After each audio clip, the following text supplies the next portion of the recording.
নমস্কার, আমি Deep and welcome to half pant history.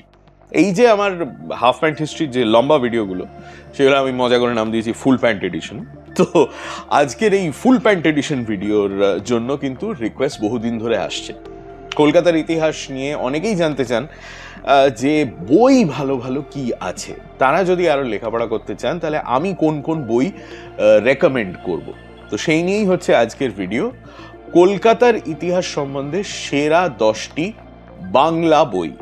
ইংরেজি বই নিয়ে কিন্তু একটা আলাদা ভিডিও এর আগে অলরেডি হয়ে গেছে। আজকে হচ্ছে 10টা বাংলা বই নিয়ে। তো তাহলে শুরু করা যাক।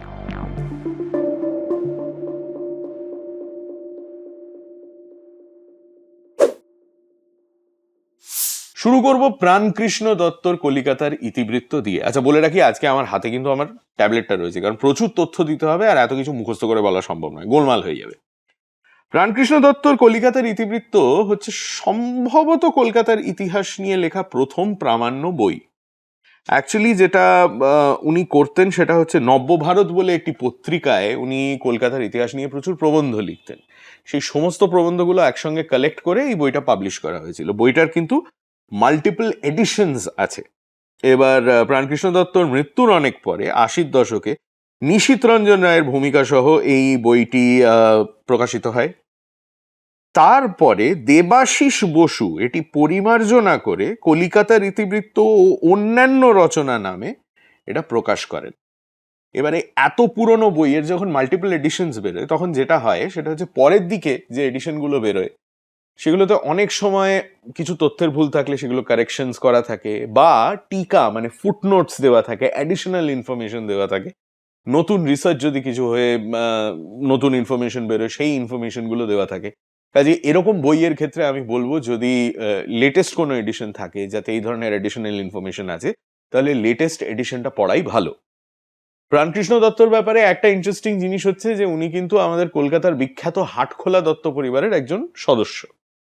এবার এই ধরনের মানুষের ক্ষেত্রে যেটা হয় সেটা হচ্ছে যেহেতু উনি এত বড় একটা পরিবারের মানুষ, ওদের বহু লোকের সঙ্গে পরিচিতি থাকে, সোশ্যাল সার্কেল যেটা হয় সেটা বিশাল বড় হয়, এবং এমন প্রচুর জায়গায় অ্যাক্সেস থাকে যেগুলো আপনার আর আমার হয়তো নেই। তার ফলে কিন্তু এদের কাছে অনেক তথ্য থাকে যেগুলো আর 5টা লোকের কাছে থাকবে না, এবং সেই তথ্যগুলো এই লেখার মধ্যে দিয়ে আমরা পাই। তো প্রাণকৃষ্ণ দত্তর কলিকাতার ইতিবৃত্ত যদি পড়তে চান, পুরনো এডিশন যেটা ফ্রি আর নতুন এডিশন যেটা কিনতে হবে, দুটোরই লিঙ্ক কিন্তু আজকের ভিডিও ডেসক্রিপশনে দেওয়া রয়েছে। ইনফ্যাক্ট যতগুলো বইয়ের কথা আমি বলবো সবকটা বইয়ের লিঙ্ক আমি ভিডিও ডেসক্রিপশনে দিয়ে দেব। কলিকাতা সেকালের ও একালের। লেখকের নাম হয়তো অনেকেই জানেন, লেখকের নাম হচ্ছে হরিসাধন মুখোপাধ্যায়। নামটা জানেন কারণ উনি শুধু যে ইতিহাস নিয়ে বই লিখেছেন তাই নয়, হরিসাধন মুখোপাধ্যায়কে আমরা চিনি একজন সাহিত্যিক হিসেবে। খিদিরপুরের ভূকৈলাস এর একটি সম্ভ্রান্ত পরিবারে ওর জন্ম হয়। ভূকৈলাস রাজবাড়ি খিদিরপুরে আছে, অনেকেই হয়তো গেছেন, দেখেছেন, সেখানে মন্দির আছে। 23 বছর বয়সে অক্ষয়চন্দ্র সরকার সম্পাদিত উচ্চমানের মাসিক পত্র নবজীবনে তার প্রথম রচনা প্রাচীন কলকাতা এটা ছাপা হয়। আচ্ছা, তারপরে তার দ্বিতীয় যে প্রবন্ধটা বেরোয় সেটার নাম হচ্ছে ধ্বংস তরু। আর এই ধ্বংস তরু হচ্ছে কলকাতার সেই বিখ্যাত ডুয়েল নিয়ে, ওয়ারেন হেস্টিংস আর ফিলিপ ফ্রান্সিসের মধ্যে যে ডুয়েলটা হয়েছিল সেটা নিয়েও হাফ অ্যান্ড হিস্ট্রিতে একটা ভিডিও আছে। সেই ডুয়েলটা নিয়ে উনি প্রচুর রিসার্চ করে একটা প্রবন্ধ লিখেছিলেন, এবং সেই প্রবন্ধটা পড়েছিলেন আর কেউ নয়, একেবারে বঙ্কিমচন্দ্র নিজে। এবং বঙ্কিমচন্দ্র পড়ে সেটা ভূয়সী প্রশংসা করে বলেছিলেন, তোমার লেখায় বেশ রিসার্চ আছে। 1292 সনে, মানে 1292 বঙ্গাব্দে হরিসাধনের রচনা স্বর্ণকুমারী দেবী সম্পাদিত ভারতী ও বালকে নিয়মিতভাবে ছাপা হতে থাকে। তাছাড়া আরো অনেক জায়গায় ওর লেখা বেরিয়েছে, ভ্রমর, সাহিত্য সাধনা, প্রদীপ, ঐতিহাসিক চিত্র, প্রবাসী ইত্যাদি ইত্যাদি। দীর্ঘ সাহিত্য জীবনে হরিসাধন 50টি উপন্যাস, 3টি নাটক, কলকাতার ইতিহাস বিষয়ক সহস্রাধিক পৃষ্ঠার একটি গ্রন্থ, মানে এই গ্রন্থটা, এবং অসংখ্য প্রবন্ধ লিখেছেন। এইসব পড়লে যেটা মনে হয় সেটা হচ্ছে একটা মানুষ একটা লাইফ টাইমে এত কিছু করতো কি করে। আর তারপরে মনে পড়ে যায় যে হরিসাধনের জন্ম হয়েছিল 1862-তে, তিনি মারা গেছিলেন 1938-এ। অর্থাৎ ওর যে ওয়ার্কিং লাইফটা, তার মধ্যে মোবাইল ফোন ছিল না, সোশ্যাল মিডিয়া ছিল না, টেলিভিশনও ছিল না, কাজেই ডিস্ট্রাকশনসের সংখ্যা অনেক কম ছিল। হরিসাধন মুখোপাধ্যায়ের কলিকাতা সেকালের ও একালের পিএম বাগচির প্রকাশিত একটা এডিশন আছে, যেটা সম্পাদনা করেছেন নিশীথ রঞ্জন রায়। এই এডিশনটা আমার মনে হয় আপনারা কালেক্ট করতে পারেন, ফ্রিতে ডাউনলোড করা যায় এবং লিঙ্ক ভিডিও ডেসক্রিপশনে দেওয়া রয়েছে। এইবারে এই ভদ্রলোকের কথা আমি এর আগে বহুবার বলেছি। এর নাম হচ্ছে রাধারমন মিত্র এবং বইয়ের নাম হচ্ছে কলিকাতা দর্পণ। অ্যাকচুয়ালি বইয়ের দুটো পার্ট রয়েছে, পার্ট 1 পার্ট 2, দুটো একসঙ্গে নিয়ে আমি কলিকাতা দর্পণ বলছি। রাধারমন মিত্র কিন্তু খুব ইন্টারেস্টিং মানুষ ছিলেন, স্বাধীনতা সংগ্রামী, বিপ্লবী এবং সাহিত্য একাডেমি পুরস্কার বিজয়ী সাহিত্যিক। কলকাতার শ্যামবাজারে নিম্ন মধ্যবিত্ত পরিবারে জন্মগ্রহণ করেন। 1915 সালে স্বর্ণপদক সহ আইএ পাশ করেন। তারপর অসহযোগ আন্দোলন মানে নন কোঅপারেশন মুভমেন্টটা জয়েন করেন। গান্ধীজির সঙ্গে পরিচয় হয়, সাবরমতী আশ্রমে যান, সেখানে মহাত্মা গান্ধীর সঙ্গে টানা 3 বছর কাজ করেছিলেন। তারপর মতামত মেলে না, উনি সেখান থেকে চলে আসেন কলকাতায় ও কর্পোরেশন বিদ্যালয়ে শিক্ষকতার কাজ করেন। এছাড়া শ্রমিক আন্দোলন, ট্রেড ইউনিয়ন আন্দোলন ইত্যাদি ইত্যাদির সঙ্গে জড়িয়ে ছিলেন। 1943-44 নাগাদ ভারতের কমিউনিস্ট পার্টির সদস্য হন। কলকাতার ইতিহাস নিয়ে তার প্রবল আগ্রহ ছিল এবং একসময় সেই কারণে কলকাতা শহরের পথে পথে তিনি নাকি একা একাই ঘুরে বেড়াতেন এবং তথ্য সংগ্রহ করতেন, এবং সেই সমস্ত তথ্য ঠেসে দিয়েছিলেন উনি ওর নানান লেখায়, যে লেখাগুলো আপনি সবই পাবেন কলিকাতা দর্পণ পার্ট 1 আর পার্ট 2-তে। এবার এখানে রাধারমনের ব্যাপারে আমার কয়েকটা রেজার্ভেশনস আছে, সেগুলো আমি একটু বলে রাখি। রাধারমন বাবুর লেখার কয়েকটা সমস্যা আছে। প্রথমত, পড়তে গেলেই আপনার যেটা চোখে পড়বে সেটা হচ্ছে ভদ্রলোকের খানিকটা অহংবোধ, মানে একটু বেশি আমি করার একটা অভ্যেস। মানে এটা আমি লেখার আগে কেউ জানতো না, বা এটা অমুক লোকে ভুল লিখেছিল আমি সেটাকে সংশোধন করে দিয়েছি, বা এই জিনিসটা নিয়ে আগে কেউ লেখেনি আমি এটা গবেষণা করে খুঁজে বার করেছি। এই জিনিসটা ওর লেখার মধ্যে একটু বেশি আছে, সেটা পড়তে গেলে একটু কেমন যেন লাগে। আচ্ছা, তারপর আরেকটা সমস্যা হচ্ছে, মানে আমি যদি কোনো বইকে একটা সিরিয়াস হিস্টোরিক্যাল সোর্স হিসেবে ট্রিট করতে চাই, মানে এখনকার প্রকাশিত বইকে, তাহলে আমি দেখব যে লেখার সঙ্গে সঙ্গে সোর্সেস দেওয়া আছে কিনা। সোর্সেস মানে যেমন ধরুন কোথাও একটা লেখক লিখছেন যে সিরাজউদ্দৌলা তারপর অমুক বললেন। এবার সিরাজউদ্দৌলার সামনে তো লেখক দাঁড়িয়েছিলেন না, উনি তো শোনেননি, উনি কোথাও একটা থেকে তো দেখেছেন যে সিরাজউদ্দৌলা এই কথাটা বলছে, তো সেই তথ্যসূত্রটা কি সেটা ডিক্লেয়ার করতে হয়। যেমন ধরুন আমি যদি পলাশীর ষড়যন্ত্র বলে বইটার কথা বলি, সেখানে কিন্তু প্রত্যেকটা চ্যাপ্টারের শেষে প্রায় 2-3 পাতা ধরে শুধু তথ্যসূত্রই দেওয়া আছে। সেই জিনিসটা কিন্তু রাধারমন বাবুর লেখায় একেবারেই নেই। মানে উনি কোথাও সোর্সেস সেইভাবে ডিক্লেয়ার করতেন না, এবং তার সঙ্গে সঙ্গে কিছু জায়গায় কিন্তু তথ্যের ভুলও আছে। এমন এমন ভুল যেগুলো আমরা এখন পড়লে বুঝতে পারি যে উনি অ্যাজিউম করেছেন যে এটার মানে এটা, কিন্তু সেটা ঠিক নয়। কাজে এই কয়েকটা জিনিস একটু লেখার ব্যাপারে আপনাকে মাথায় রাখতে হবে যখন আপনি কলিকাতা দর্পণ পড়ছেন। মানে উনি লিখে দিয়েছেন বলেই সেটাকে একেবারে বেদবাক্য বলে মেনে নিতে হবে, এরমটা করবেন না। বিনয় ঘোষের কলকাতা শহরের ইতিবৃত্ত। বিনয় ঘোষ জন্ম 1917 সাল, মারা যান 1980 সালে, মানে আমার জন্মের ঠিক 1 বছর আগে। বাঙালি সমাজবিজ্ঞানী, সাহিত্য সমালোচক, সাহিত্যিক, লোক সংস্কৃতির সাধক, চিন্তাবিদ ও গবেষক। বাপরে বাপ, মানে যাকে বলে পলিম্যাথ। তো যাই হোক, সাংবাদিক হিসেবে কিন্তু বহু বছর ধরে কাজ করেছেন। ফরওয়ার্ড, সাপ্তাহিক অরণি, দৈনিক বসুমতী, যুগান্তর, এই সমস্ত পত্রিকার জন্য উনি সাংবাদিকতা করতেন। ভারতীয় গণনাট্য সংঘের সক্রিয় সদস্য এবং কর্মী ছিলেন, বামপন্থী ছিলেন অফকোর্স। বহু নাটক, ছোট গল্প, উপন্যাস এ সমস্ত উনি লিখেছেন। এবার বিনয় ঘোষের আবার এই বইটা দুটো ভলিউমে রয়েছে, কলকাতা শহরের ইতিবৃত্ত, দেশ থেকে পাবলিশড, এবং লেখা খুব ভালো, সেই নিয়ে আমার কিছু বলার নেই। আমার মানে বিনয় ঘোষের লেখা জাজ করার যোগ্যতাও আমার নেই। তবে ওই একই সমস্যা এখানেও রয়েছে, সেটা হচ্ছে যে সোর্সেস যে খুব বেশি উনি ডিক্লেয়ার করেছেন বইতে তা নয়, কিছু ছোট ছোট তথ্যের ভুলও আছে। আর বিনয় ঘোষের লেখা পড়লে আমার পার্টিকুলারলি যেটা মনে হয় সেটা হচ্ছে যে ওর আর্কাইভাল ওয়ার্ক হয়তো খুব ভালো, মানে যে সমস্ত প্রকাশিত সোর্সেস আছে বা লেখা সোর্সেস আছে সেগুলো নিয়ে উনি প্রচুর কাজ করেছেন, কিন্তু যেটা পড়লে ইমপ্রেশন তৈরি হয় সেটা হচ্ছে যে ফিল্ড ওয়ার্ক হয়তো যতটা করা দরকার বা যতটা আমরা একজন এখনকার হিস্টোরিয়ানের থেকে এক্সপেক্ট করি ততটা উনি করেননি। এবার এখানে এটাও বলতে হবে যে বিনয় ঘোষ হিস্টোরিয়ান নন, উনি জার্নালিস্ট, সাংবাদিক ছিলেন, সাহিত্যিক ছিলেন, কিন্তু ইতিহাসবিদ সেই অর্থে উনি ছিলেন না, কাজেই ওর কাছ থেকে সেটা এক্সপেক্ট করাটাও অন্যায় বোধহয়। কিন্তু তাও এটা কিন্তু একটা খুবই ভালো বই, 2 পার্টস, লিংক দেওয়া রয়েছে, আপনি চাইলেই কিনতে পারেন, কিনে পড়তে পারেন। I think it's a good বুক। এই ভদ্রলোকের নাম অনেকেই শুনেছেন এবং এটি একটি অত্যন্ত জনপ্রিয় বই, শ্রীপান্থর কলকাতা। এবার শ্রীপান্থ হচ্ছে যাকে বলে ছদ্মা নাম। ভদ্রলোকের আসল নাম হচ্ছে নিখিল সরকার, বাঙালি সাহিত্যিক, সম্পাদক ও সাংবাদিক। প্রথমে যুগান্তর এবং তারপরে আনন্দবাজার পত্রিকার সম্পাদকীয় বিভাগের সঙ্গে যুক্ত হন। আনন্দবাজারে সোমবার প্রকাশিত কলকাতার কর্চা বিভাগটির দায়িত্বে ছিলেন দীর্ঘকাল ধরে। এবার উনি কিন্তু প্রচুর বই লিখেছেন, ইনফ্যাক্ট কলকাতার ইতিহাস নিয়েও একাধিক বই লিখেছেন। বটতলা বলেও ওর একটা বই আছে, সেটাও অসাধারণ।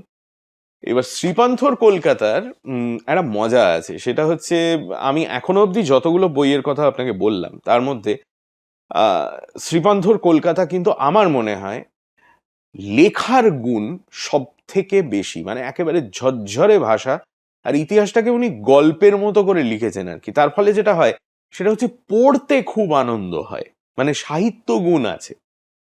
কিন্তু ওই একই সমস্যা, সেটা হচ্ছে যে সোর্সেস ডিক্লেয়ার করা নেই, কারণ আগেন ভদ্রলোক সেই অর্থে তো হিস্টোরিয়ান নন, সাংবাদিক, রিসার্চ হয়তো করেছেন, কিন্তু ইতিহাসের বই লেখার যে নিয়মগুলো এখন আমরা ফলো করি সেই নিয়মগুলো কিন্তু এখানে সেইভাবে ফলো করা নেই। কাজেই সমস্যাটা হয়ে যায়, ধরুন উনি বলছেন যে অমুক জায়গায় অমুক ঘটনাটা ঘটেছিল, আমি যদি সেটা চেক করতে চাই বা সেটা সম্বন্ধে আমি যদি আরো ডিটেলস চাই, উনি যে এই তথ্যটা কোথা থেকে পেয়েছেন সেটা আমি জানতে পারছি না, এটা একটা সমস্যা। তবে আপনি যদি পড়তে চান, এসব নিয়ে আপনার এত মাথা ব্যথা নেই, আপনি ইতিহাসটা পড়তে চান, আপনি ওই ধরনের একটা বই চান না যেটা মানে কালের করাল গ্রাসে আমাদের গৌরবময় ঐতিহ্য, ওইভাবে একটা বই শুরু হলে 2 লাইন পরেই মনে হয় ঘুমিয়ে পড়ি আর কি। শ্রীপান্থর লেখা একেবারেই তার উল্টো, মানে এত সুন্দর লেখা যে আপনি গল্পের মতো পড়ে যাবেন। সেই জিনিসটা যদি আপনি চান তাহলে শ্রীপান্থর কলকাতা কিন্তু অ্যাবসলিউটলি আইডিয়াল, আপনার কালেক্ট করা উচিত এই বইটা। লিংক ডিসক্রিপশনে দেওয়া রয়েছে। আরো একজন বিখ্যাত মানুষ এবং আবার 2 ভলিউমে বই, পূর্ণেন্দু পত্রীর কলকাতা সমগ্র। এবার পূর্ণেন্দু পত্রী হচ্ছেন কবি, ঔপন্যাসিক, প্রাবন্ধিক, শিশু সাহিত্যিক, সাহিত্য গবেষক, কলকাতা গবেষক, চিত্র পরিচালক ও প্রচ্ছদ শিল্পী। সত্যি ভাবুন তো, মোবাইল ফোন আর সোশ্যাল মিডিয়া না থাকলে কত কাজ করা যেত একটা লাইফ টাইমের মধ্যে। আচ্ছা, 1949 সালে ইন্ডিয়ান আর্ট কলেজে ভর্তি হন, বাণিজ্যিক শিল্পকলা বা কমার্শিয়াল আর্টের ছাত্র হিসেবে। কাকা নিকুঞ্জ বিহারী পত্রীর চলচ্চিত্র পত্রিকা চিত্রিতা ও সাহিত্যপত্র দীপালিতে তার আঁকা ও লেখার সূচনা হয়। 50-এর দশকের শুরুতে কমিউনিস্ট পার্টির সক্রিয় সদস্য। এবার কলকাতা সম্বন্ধে পূর্ণেন্দু পত্রীর কিন্তু প্রচুর লেখা আছে, ঠিক আছে, প্রচুর বই আপনি খুঁজে পাবেন। তার মধ্যে ধরুন কলকাতার আদি পর্ব, বঙ্গভঙ্গ, কি করে কলকাতা হলো, ছড়ায় মোড়া কলকাতা, এমন অনেক বই আপনি খুঁজে পাবেন। তো এই যে কলকাতা সমগ্র বলে যে 2টো ভলিউম বেরিয়েছে, এটাও দেশ থেকেই বেরিয়েছে, সেই সবকটা লেখাকে এই 2টো ভলিউমের মধ্যে নিয়ে আসা। তার ফলে মানে আপনি 2 ভলিউম বই কিনলেন, পূর্ণেন্দু পত্রী কলকাতা সম্বন্ধে সমস্ত লেখা আপনি একসঙ্গে পেয়ে গেলেন। আগেন শ্রীপান্থর ব্যাপারে যেটা বলছিলাম, লেখার সাহিত্য গুণ অফকোর্স আছে, পূর্ণেন্দু পত্রীর লেখা নিয়ে কোনো কথা হবে না, দুর্দান্ত লেখা, কিন্তু ওই সমস্যাটা থেকেই যাচ্ছে, সোর্সেস ডিক্লেয়ার করা নেই। প্রচন্ড অ্যাকিউরেট হিস্টোরিক্যাল সোর্স হিসেবে পূর্ণেন্দু পত্রীকে আমি ধরবো না, কিন্তু আমার মনে হয় বইগুলো পড়ার আনন্দের জন্যই পড়া উচিত। আর সব সময় যে সবাই প্রচন্ড হিস্টোরিক্যাল অ্যাকিউরেসি চায় তাও কিন্তু নয়, কাজেই সেদিক দিয়ে খুব একটা অভিযোগ করার কিছু নেই। আর তাছাড়া এমন কিছু জিনিস আছে যেগুলো অন্য কেউ খুব একটা করেন না, যেমন কলকাতার রাজকাহিনী বলে পূর্ণেন্দু পত্রীর একটা বই আছে, সেটা পড়তে শুরু করলে না আপনার মনে হবে উনি যেন কলকাতার ইতিহাসটা একেবারে রূপকথার গল্পর মতো করে বলে যাচ্ছেন, বাচ্চাদের জন্যই সম্ভবত লেখা এবং অসম্ভব সুন্দর লেখা, পড়তে খুব আনন্দ হয়। কিন্তু আপনি যদি গম্ভীরভাবে হিস্টোরিক্যাল রিসার্চ করতে চান, then this is probably not the right book for you. তবে কলকাতার ইতিহাস নিয়ে যদি আপনার আরো জানার ইচ্ছে থাকে, তাহলে পূর্ণেন্দু পত্রীর কলকাতা সমগ্র আপনার কালেকশনে থাকা উচিত। আচ্ছা, শিবনাথ শাস্ত্রীর নাম মোটামুটি সবাই জানেন। শিবনাথ শাস্ত্রীর বই হচ্ছে রামতনু লাহিড়ী ও তৎকালীন বঙ্গ সমাজ। শিবনাথ শাস্ত্রী ছিলেন একজন শিক্ষাবিদ, সমাজ সংস্কারক। রামতনু লাহিড়ী ছিলেন একজন শিক্ষাবিদ ও সমাজ সংস্কারক। এবার এই যে বইটা, এতক্ষণ যে বইগুলো নিয়ে কথা হয়েছে সেগুলোর থেকে এই বইটা একটু অন্যরকম। রামতনু লাহিড়ী ও তৎকালীন বঙ্গ সমাজ আপনার পড়া উচিত, কারণ দেখুন শহরটা কিভাবে তৈরি হলো, শহরের কোন এলাকার রাস্তা কবে তৈরি হলো, বাড়িগুলো কোন বাড়িটা কার, বাবু কালচার ইত্যাদি ইত্যাদি, এই সমস্ত জিনিস, মানে যে ধরনের জিনিস নিয়ে হাফ প্যান্ট হিস্ট্রির ছোট ভিডিও রিলগুলো হয় সেগুলো তো হলো, কিন্তু এবার শুধু এই ধরনের ইনফরমেশন দিয়ে তো একটা শহরকে পুরোপুরি বোঝা যায় না।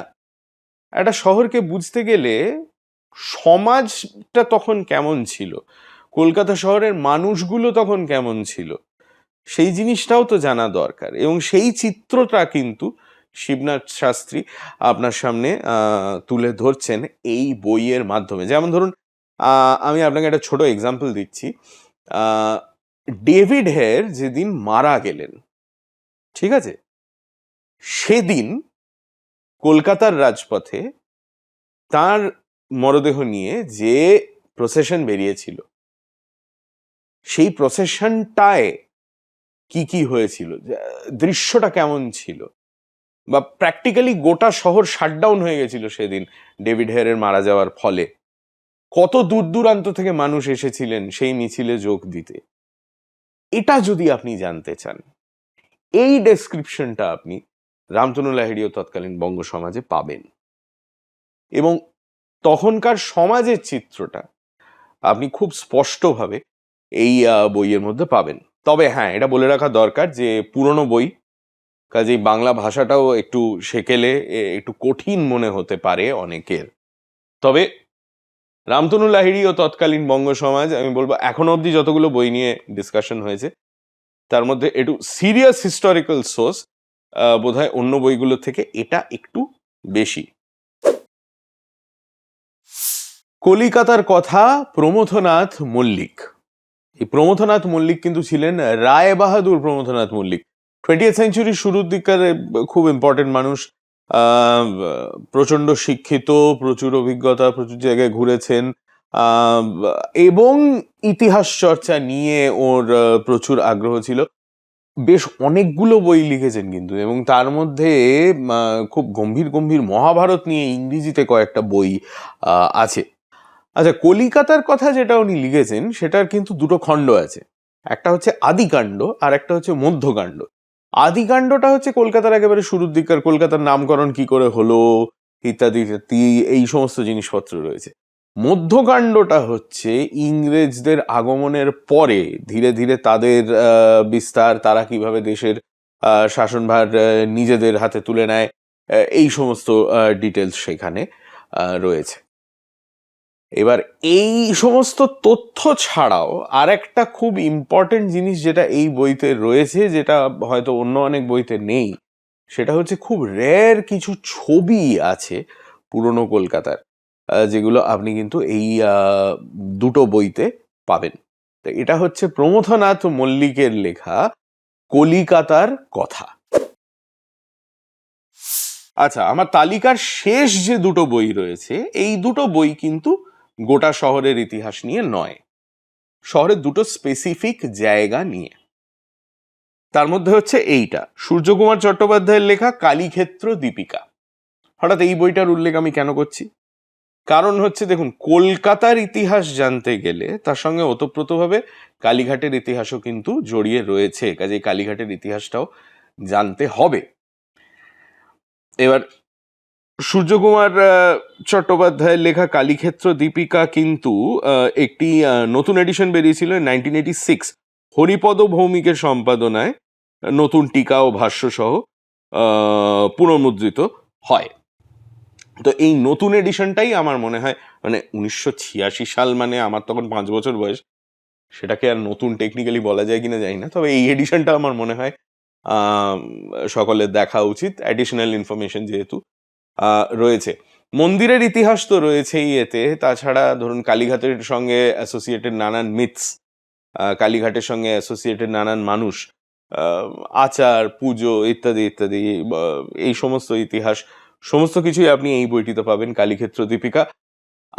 আবার পুরনো বই, সেকেলে বাংলা, কাজে খানিকটা কঠিন মনে হতে পারে, তবে যেহেতু নতুন এডিশন সঙ্গে প্রচুর ফুটনোটস রয়েছে, খুব একটা অসুবিধা হওয়ার কথা নয়। অনিল তপাদারের লেখা কলকাতার ছোট লখনৌ। কলকাতার ছোট লখনৌ মানে কলকাতার কোন এলাকা নিয়ে এই বইটা, আপনি বুঝতেই পারছেন, মেটিয়াবুরুজের ইতিহাস নিয়ে।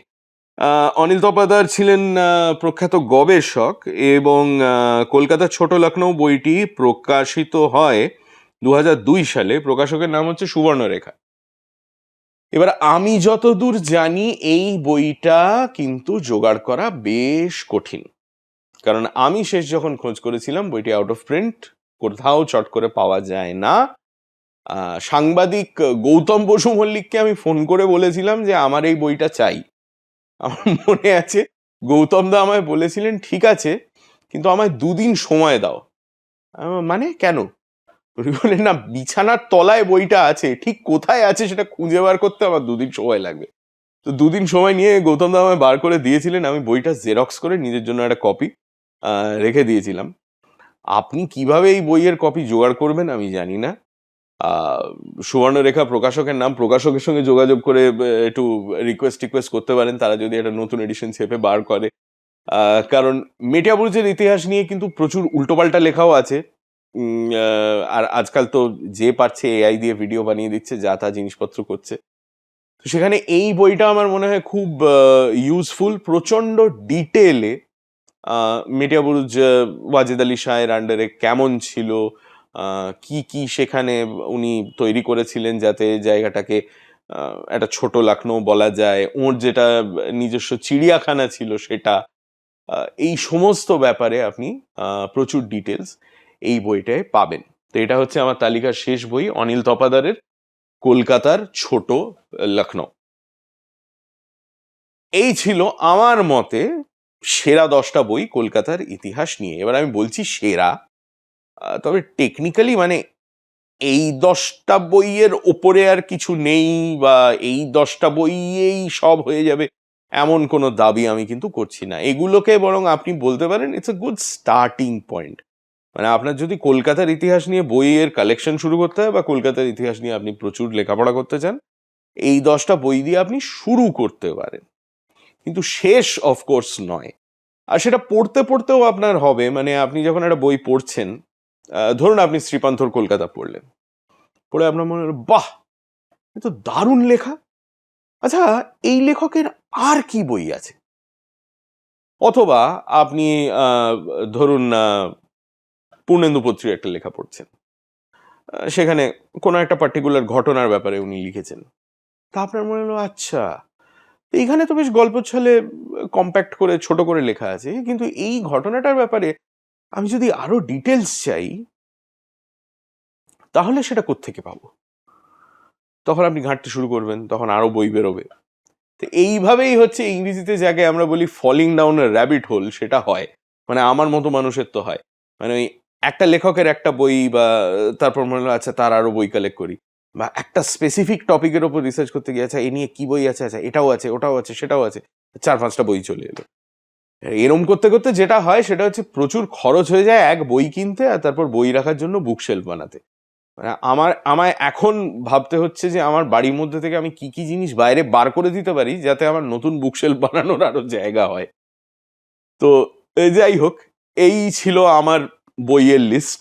যারা জানতে চেয়েছিলেন সমস্ত বইয়ের, মানে যতগুলো সম্ভব বইয়ের আমি লিঙ্ক দিয়ে দিয়েছি, যেগুলো যেগুলো লিগালি ফ্রি ডাউনলোড করা যায় সেগুলো ক্ষেত্রে archive.org লিঙ্ক আছে, সেখান থেকে আপনারা ডাউনলোড করে নিতে পারেন। আর যেগুলো কিনতে হবে কারণ সেগুলো কপিরাইটের মধ্যে রয়েছে, সেগুলো সবকটা পারচেজ লিঙ্কস আমি দিয়ে দিয়েছি। এবার আপনার যদি মনে হয় যে আমি আমার তালিকায় কোনো বই বাদ দিয়ে গেছি, আপনার যদি মনে হয় সে কি তুমি 10টা সেরা বই বললে আর তুমি অমুক বইটার নাম বললে না, আপনার যদি মনে হয় যে অন্য কোনো বইও আমার ইনক্লুড করা উচিত ছিল এই লিস্টে, তাহলে প্লিজ আপনার সাজেশনগুলো কিন্তু এই ভিডিওর কমেন্টসে আপনি দিয়ে যাবেন। দেখুন 10টা বইয়ের একটা লিস্ট বানাতে গেলে কিছু বই তো অফকোর্স বাদ দিতে হবে, আর আমি যে সমস্ত বই পড়েছি এমন দাবিও আমি করি না। তো আপনার জানা যদি কোনো বই থাকে যেটা আপনার মনে হয় কলকাতার ইতিহাস নিয়ে সবার পড়া উচিত, তাহলে সেটাও সবার সঙ্গে শেয়ার করুন। কমেন্ট সেকশনে চলে আসুন, খুব লাইভলি একটা ডিসকাশন হয় সেখানে, আপনি জয়েন করতে পারেন। আর আগামী শনিবার আমি আবার ফিরে আসব এরকম আরও একটা ভিডিও নিয়ে কলকাতার ইতিহাস সম্বন্ধে বা পশ্চিমবঙ্গের ইতিহাস সম্বন্ধে। আপনার যদি কোনো প্রশ্ন থাকে সেটা করে যেতে পারেন কমেন্ট সেকশনে। আর এরকম আরো অনেক গল্প শুনতে হলে, এরকম বই নিয়ে যদি আপনি আলোচনা চান তাহলে সেটাও হতে পারে। সেই সব কিছুর জন্য ইনস্টাগ্রামে ফলো করুন আর ইউটিউবে সাবস্ক্রাইব করুন টু হাফ প্যান্ট হিস্ট্রি। সামনে শনিবার তাহলে আবার দেখা হচ্ছে। আমি দীপ, নমস্কার।